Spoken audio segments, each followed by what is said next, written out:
Hello friends, নতুন ভিডিওতে সকলকে স্বাগত জানাই। তো এই ভিডিওটার মধ্যে কথা বলবো শাকিব খানের একটা আপকামিং সিনেমা, যেটা কিন্তু কিছুদিন ধরে একটা রিউমার উঠে আসছে এবং এই মুভিটা দিয়ে হয়তো আবার আমরা একটা হিট জুটি হয়তো ফেরত পেতে চলেছি। তো সেই আপডেটটা কি, সেটা নিয়ে তোমাদের সাথে কথা বলবো। তো ভিডিওটা কিন্তু অবশ্যই শেষ অবধি দেখবে, বাট তার আগে তোমরা যদি চ্যানেল নতুন হয়ে থাকো চ্যানেলটা সাবস্ক্রাইব করে দিও, যাতে এরকম রিভিউ রিয়াকশনস অনেক রকম আপডেটস তোমরা চ্যানেলটার মধ্যে পেয়ে থাকবে, এবং নোটিফিকেশন বেলটা কিন্তু অল করে দিও, যাতে প্রত্যেকটা ভিডিও আসলে তোমরা নোটিফিকেশন পেয়ে যাবে।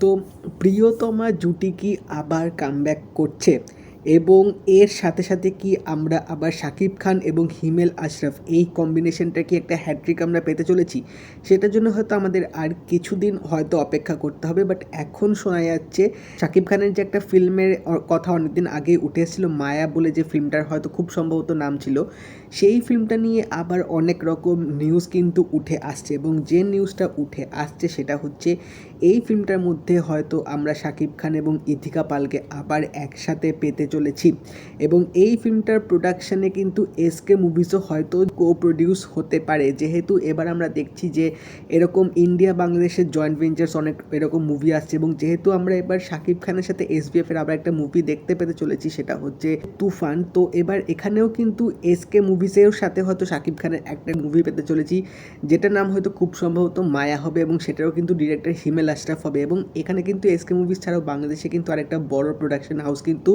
এই মুভিটাকে কো প্রডিউস করবে। তো যখন অনেক আগে এই মুভিটা নিয়ে যখন আপডেট এসেছিলো, তখন শোনা গেছিলো যে হয়তো ইথিকা পালের জায়গায় হয়তো বুবলির নামটা ফার্স্ট এখানে এসেছিলো, যতদূর আমি আর্টিকেল এরকম দেখেছি। বাট এখন হয়তো সেখানে ইথিকা পালের নামটা উঠে আসছে, কারণ শাকিব খান এবং ইথিকা পালের জুটিটা কিন্তু প্রিয়তমাতে রীতিমতো ম্যাসিভ সাকসেস হয়েছে। তো সেটাই সূত্রপাত ধরে হয়তো আবার তারা আরেকটা মুভিতে কামব্যাক করতে চলেছে, এবং যতদূর শোনা যাচ্ছে এই ফিল্মটা শুটিং হয়তো মে বা জুন মাস থেকে শুরু হতে পারে। এবার অফিসিয়াল আপডেট আসা অবধি আমাদের ওয়েট করতে হবে। বাট যেহেতু এই খবরটা খুব জোরালোভাবে এখন উঠে এসছে, এবং অনেক জায়গায় আমি আর্টিকেলে দেখলাম যে এই খবরটা উঠে এসছে, তো সেখান থেকে হয়তো বলা যেতে পারে যে এই ফিল্মটা হয়তো এবার শুরু হতে পারে। এমনিতে শাকিব খানের কিন্তু পরপর অনেক লাইন আপ আছে, যেরকম তুফান আছে, দরদ আছে, এবং রাজকুমার আছে, এবং তার সাথেও শুনছি যে অনন্য মামুন আছে, তার একটা মুভি শের বা শের খান এরকম একটা নাম ছিল, সেই ফিল্মটারও অনেক দিন ধরে একটা খবর উঠে আসছে, সেটাও হয়তো হতে পারে।